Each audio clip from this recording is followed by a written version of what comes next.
Hello good morning everyone, welcome to Saurabh sir classes. मैं हूं चीनू ठाकुर जायसवाल और मैं डिस्कस कर रही हूं आज आपके साथ संगम पीरियड यानी कि Sangam age. So let's start the class. Yes, तो बहुत इंपॉर्टेंट क्लास है आज की भी। वैसे तो हिस्ट्री की सारी क्लासेस इंपॉर्टेंट है। आप लोग कहते होंगे मैम आप तो सारी क्लासेस को इंपॉर्टेंट कह देते हैं, तो वो इम्पोर्टेंट होती है तभी कहती हूँ, ठीक है ना। हिस्ट्री जो है इम्पोर्टेंट है, काफ़ी लेंदी सिलेबस है। अगर आप सिविल सर्विसेज एग्जामिनेशन प्रिपेयर कर रहे हैं तो आपके लिए बहुत अच्छी क्लासेस होने वाली हैं। बस आप क्लासेस में कंटिन्यू बने रहिए, क्योंकि सारे लगभग मैं सारे जितने भी टॉपिक हैं सब कुछ यहाँ पर डिटेल में शेयर करती हूँ, और कोशिश करती हूँ कि ये नोट्स में आपको जो इम्पोर्टेंट क्वेश्चंस आते रहते हैं वो सारे पॉइंट्स आपको ज़्यादा से ज़्यादा करवाए जा सके। ठीक है, तो चलो क्लास स्टार्ट करते हैं आज की। यस, तो संगम पीरियड और संगम एज, पहले भी मैंने एक जो टॉपिक ये संगम एज के लिए बनाया है उसमें रूलर्स का डिस्कशन किया है। और आज की इस क्लास में बहुत सारे इंपॉर्टेंट टॉपिक्स डिस्कस होने वाले हैं which related to the Sangam age. And whenever you see any question, जब भी आप कोई क्वेश्चन देखते हैं तो उन क्वेश्चंस में आप देखते होंगे कि संगम एज से रिलेटेड कंफ्यूजन क्रिएट हो जाती है। तो आज का क्लास अगर आप अच्छे से अटेंड कर लेते हैं और इस क्लास की बहुत सारे टॉपिक्स बना लेते हैं तो आप देखेंगे कि काफी क्वेश्चन आप सॉल्व कर चुके हैं। ठीक है, तो चलो स्टार्ट करते हैं। संगम एज। संगम एज को क्लासिकल एज भी कहा जाता है तमिल्स की। ठीक है, और इस पीरियड को आप तमिलकम भी कहते हैं। तमिलकम क्यों? क्योंकि तमिलनाडु का जो ये टाइम का जो पीरियड है वो तमिलनाडु के लिए बहुत बहुत इंपॉर्टेंट है, जो प्राचीन तमिलनाडु था, इसीलिए तमिलकम भी कहा जाता है। टाइम पीरियड कौन सा है? तो टाइम पीरियड आपका थर्ड सेंचुरी बीसी से लेकर थर्ड सेंचुरी एडी तक है। देखिए कितना लंबा टाइम पीरियड है। ये समझ लीजिए मैसोलिथिक पीरियड से सीधा संगम एज में जंप मारा गया है इस पीरियड में। ठीक है, तो साउथ का मोस्टली हिस्ट्री है। साउथ के जितने भी इंपॉर्टेंट इस टाइम पीरियड में सोसाइटी है, चाहे कल्चर है, आर्ट है, every information regarding to the south India वो आपको यहाँ पर मिलती है। ठीक है, संगम एज के जितने भी लिखे हुए लिटरेचर वर्क है उसमें मेंशन होती है। इंपॉर्टेंट एम्पायर कौन कौन से इस टाइम पीरियड में? तो चोलास, पांड्यास, चेरास। ठीक है, और इसे तमिल रियल्म यानी तमिलकम भी कहा जाता है। बहुत और इम्पोर्टेंट कल्चर कहा जा सकता है इस टाइम पीरियड का। तो संगम पीरियड को अगर मैं ये कहूँ कि एंशियंट टाइम पीरियड का इंफॉर्मेशन मिलेगा तो तमिलनाडु, केरला और जो श्रीलंका के नीचे का हिस्सा है उसमें उस टाइम पीरियड में क्या क्या घटित हुआ इसकी इंफॉर्मेशन आपको इस टाइम पीरियड में लिखी हुई किताबों से मिलती है।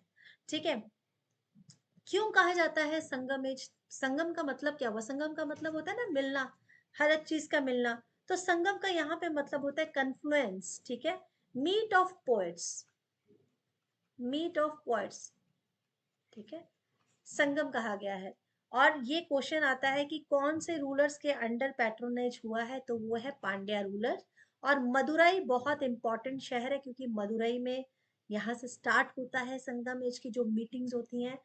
आने दो वो टाइम पीरियड में भी, वो क्लास में भी आने दो, अभी आएगा वो टॉपिक भी कि कितने संगम एज हुए और लीडर कौन कौन थे, सब सब डिस्कशन होगा। ठीक है, तो it was attended by great number of poets. बहुत सारे जो उस टाइम पीरियड के महान लेखक रहे होंगे, महान पोएट रहे होंगे, उन सभी ने यहाँ पर आकर अपनी अपनी रचनाएं लिखी हैं। ठीक है, तो बस हमारा ये दुर्भाग्य कह लीजिए कि जो सैकड़ों द्वारा लिखा गया है वो सभी तो उपलब्ध नहीं रह पाया।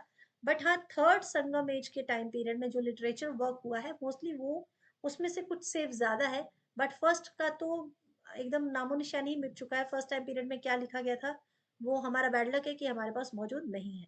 तो these Tamil literary works continue to be a valuable material. जी हाँ, बहुत वैल्यूएबल है, क्योंकि संगम टाइम पीरियड का, इतना लंबे टाइम पीरियड का हिस्ट्री अगर बताने वाला कुछ है तो वो संगम लिटरेचर ही है।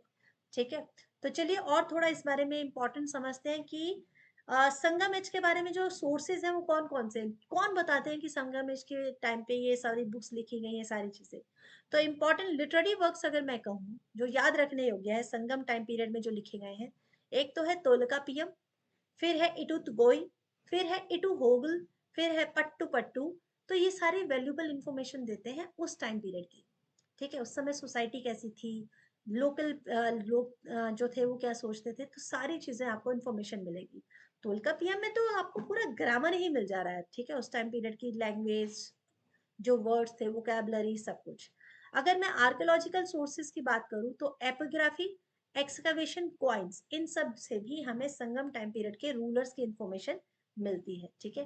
एपिग्राफी में इंपॉर्टेंट क्या क्या है, अशोकन एडिक्ट्स है, जिन्होंने चेरा, चोला और पांड्यास, इन सारों के बारे में आपको बताओ, अशोका के जो पिलर्स थे उसमें भी मेंशन है, तो कंफर्मेशन हो जाता है ना कि साउथ रूलर्स ये सभी थे।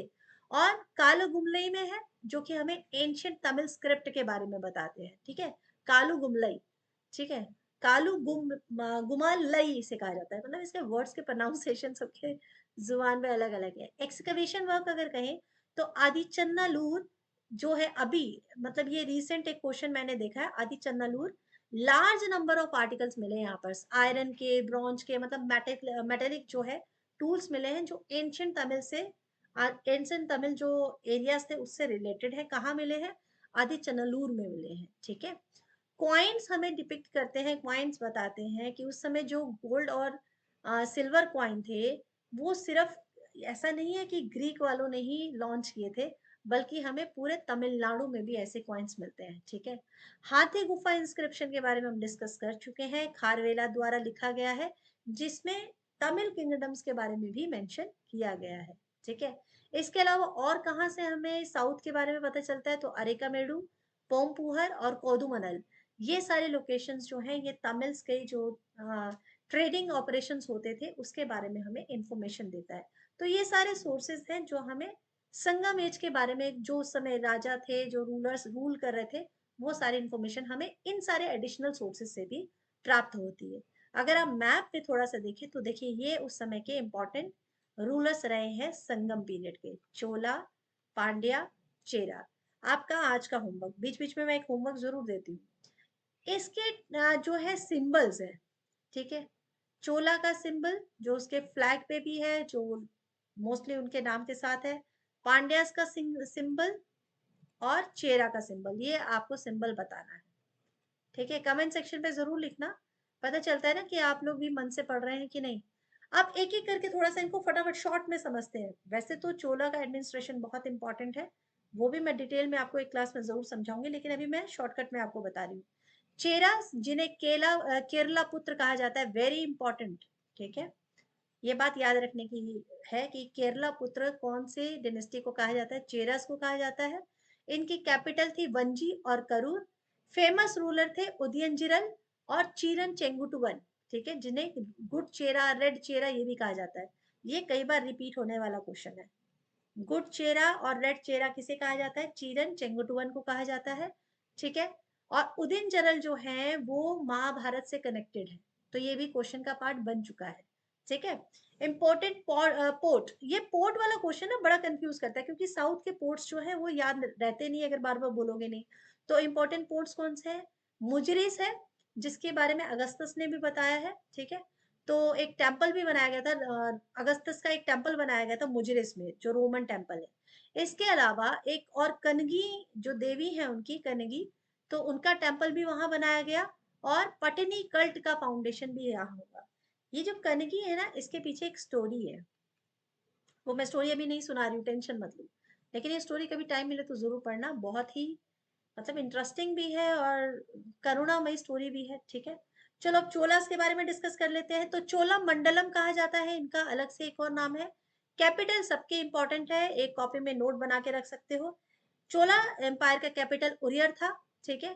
और कॉटन ट्रेड के लिए बहुत फेमस प्लेस था, और बाद में इसे कावेरी पट्टनम के नाम से भी जाना जाने लगा, ठीक है। चोलास का एक रूलर थे जिन्होंने श्रीलंका को कॉन्कर करके लगभग 50 सालों तक यहाँ पर रूल किया। रियल फाउंडर का नाम अगर पूछा जाए तो कारिकल है, जिन्होंने पोहार नामक जो गांव था पहले उसको फाउंड किया था, ठीक है। डजन ऑफ रूलर्स को उन्होंने डिफीट किया, और पुहर को ही बाद में कावेरी पट्टनम जाने जाने लगा, जो ग्रेट सेंटर हुआ ट्रेड का। तो चोलास में राजा राजा चोला, राजेंद्र चोला और बृहदेश्वरा टेम्पल, ये सारी चीजें बहुत इंपॉर्टेंट है, ठीक है। चलो अब बात करते हैं पांड्यास की। तो पांड्यास के बारे में डिस्कस किया है मेगास्थनीज ने। मेगास्थनीज कौन था, चलिए चलिए जल्दी बताइए, मेगास्थनीज कौन था। बताओ किसके टाइम पीरियड में आया था, कौन था, ठीक है, इसने इंपॉर्टेंट कौन सी बुक लिखी है, ये तीनों चीजें आपको बतानी है। इंपॉर्टेंट बुक और इसके पैट्रोनाइज जो रूलर थे वो कौन थे, तीन चीजें आपको बतानी है। पांड्यास की जो कैपिटल है वो मदुरई है, क्योंकि भाई पांड्यास ने ही तो संगम एज के जो इम्पोर्टेंट सेशन हुए वो करवाए थे। तो मदुरई बहुत ही फ्लरिश्ड इनका ट्रेड सेंटर था। मोती के लिए बड़े फेमस है, फेमस फॉर पर्ल्स। तो मोती का कुछ लेना है अगर आपको ज्वेलरी तो चले जाओ, फिर मदुरई चले जाओ, ठीक है। Nedunjeliyan was the most important king of Pandyas. Nedunjeliyan बहुत इंपॉर्टेंट थे, ठीक है। कोवलन की थेफ स्टोरी एक कहानी है जो कि जिसको मदुरई जो कनगी वाला अभी हमने पढ़ा, कोवलन्स फाइव। तो ये सारी एक स्टोरी है जो इंटरकनेक्टेड है, जरूर जरूर पढ़िएगा। तलई लंगलम ये बैटल है जो कि नेंदु जुलियन और चोलास के बीच में हुआ था, जिसमें नेंदु जुलियन ने चोलास और चेरास को डिफीट किया था, ठीक है। पांड्यास का बहुत इंपॉर्टेंट था। चलो अब इसके तीन जो इंपॉर्टेंट संगम हुए हैं उसके बारे में भी डिस्कस कर लेते हैं। तो फर्स्ट संगम जो था वो थिन माद्रु, ये एक प्लेस था, अगस्त्या, यानी कि ये तीनों संगम जो है आपके कहाँ पर हुए, पहला मदुरई में हुआ है, दूसरा कपत्तपुरम में हुआ है और तीसरा फिर मदुरई में ही हुआ है। नकीरार तीसरे को अटेंड करने वाले, और अगस्त्य पहला भी अगस्त्य ने अटेंड किया था, सेकंड के फाउंडर अगस्त्य थे, और इसी समय तोलका पीएम भी लिखी गई है, ठीक है। तोलका पीएम लिखने वाले राइटर कौन से थे, जल्दी जल्दी बताया करो उसी समय। तोलका पियर, बहुत जल्दी लाइव सेशन में भी मिलेंगे आपसे, ठीक है। अब संगम लिटरेचर के बारे में, संगम लिटरेचर को याद करना थोड़ा टफ होता है, इसलिए टेबल फॉर्म में मैंने आपके सामने रख दिया है। तो आप चाहें तो प्रिंट आउट करके अपने पास रख सकते हैं, उसमें से पढ़ सकते हैं। तोलकापियम रिपीटिंग क्वेश्चन, कई बार रिपीट होता है, बार बार आता है, तोलकापियर लिखा है, तोलकापियर जी ने लिखा है। एनआई गुरु नूरू लार्जेस्ट कलेक्शन है जिसमें 500 पोयम है। 10 पोयम का एक ग्रुप है जिसे मुरंगा पदल, जो कि नकिरार ने लिखा है, पत्तुपति कहा जाता है इसको। पथेनिके की नाकू 18 माइनर वर्क है। और इम्पोर्टेंट एक की जो एपिक है, ये भी रिपीट क्वेश्चन है, रिपीट क्वेश्चन। सीलापदिकरम किसने लिखा है, एलांगो अधिगल ने। अगतियम जो है वो सेंट गतियन ने लिखा है, ये पहले रिपीट क्वेश्चन नहीं होता था लेकिन अब ये बार बार आ रहा है, ध्यान रखना है इसे। अगतियम गतियन ने लिखा है। पतिरुपत्तु 8 पोयम का एक छोटा सा कलेक्शन है जो चेरा रूलर्स के प्रेज में लिखा गया है। एज इट इज क्वेश्चन पूछा गया है एक पेपर में कि चेरा रूलर के प्रेज में जो लिटरेचर है वो क्या है, तो पतिरुपत्तु है। मदुरई कांची बाय मंगुड़ी, ये पत्तुपत्ती की बात हो रही है। तिरुकरल लिखा है तिरुवल्लुर, ये भी इंपॉर्टेंट है, ये बाइबल कहा जाता है तमिलनाडु की। देखो सभी का मैंने इंपॉर्टेंट आपको क्वेश्चन एज इट इज लिख दिया है, इसको अच्छे से याद कर लेना, इसमें गलती नहीं होनी चाहिए। मनी मेकलई ये भी एपिक है, ये तीनों एपिक है, ठीक है। एपिक मनी मेकलई, सीलापतिकरम और जीविका चिंतामणि तीनों। अगर सीलापतिकरम पूछा गया तो मनी मेकलई और जीविका चिंतामणि नहीं पूछा जाएगा, या फिर तीनों की मैचिंग पूछी जा सकती है। So what I am telling, all the work is very very important and you have to remember, आपको सबको याद रखना होगा, सबके जो लेखक हैं वो सब याद रखना होगा, ठीक है, क्लियर। अब थोड़ा सा सोसाइटी के बारे में जान लेते हैं। तो संगम एज की सोसाइटी में कुछ इंपॉर्टेंट लोग थे जिनके नाम अलग अलग नाम मेंशन थे। जैसे चीफ डिटी कौन थे, मुर्गन थे, ठीक है। मुर्गन कौन है, जिसे आप लोग कार्तिक स्वामी के भी नाम से जानते हैं, जो भगवान शंकर के, गणेश जी के बाद के दूसरे पुत्र हैं। मुर्गन उन्हें कहते हैं, और उन्हें कुरंजी भी कहा जाता है। Chief occupation hunting and honey collection, ठीक है, कुरंजी का, ठीक है, इस ग्रुप का चीफ ऑक्यूपेशन है ये, जिसके चीफ डिटी मुर्गन है, ठीक है। मुलई के चीफ डिटी कौन है, विष्णु यानी मयन है। देखो ये सारे ग्रुप हैं इंपॉर्टेंट संगम एज के टाइम पीरियड में, जिनका चीफ ऑक्यूपेशन क्या है, वो कैटल रेयरिंग का काम करते हैं और डेयरी प्रोडक्ट्स में भी डील करते हैं। मरुदम है जिनकी चीफ डिटी इंदिरा है और उनका चीफ ऑक्यूपेशन है एग्रीकल्चर, मरुदम। मरु यानी मरुस्थल यानी मरु यानी जमीन, ठीक है, ऐसे करके याद करना। नेदल आपके जिनकी चीफ डिटी वरुणन है, चीफ ऑक्यूपेशन है इनका फिशिंग और नमक बनाना, सॉल्ट मैन्युफैक्चरिंग। इसी तरह से पलई है जिनके सुप्रीम गॉड कोरवई है, ठीक है, और उनका मेजर ऑक्यूपेशन रॉबरी है। ऑक्यूपेशन, ऑक्यूपेशन ही रॉबरी है, पलई, ठीक है जी। आप लोगों को पलई नहीं बनना है, बाकी ऑक्यूपेशन आप देख लीजिएगा। Tolkappiyam, we had a lot of chat about this.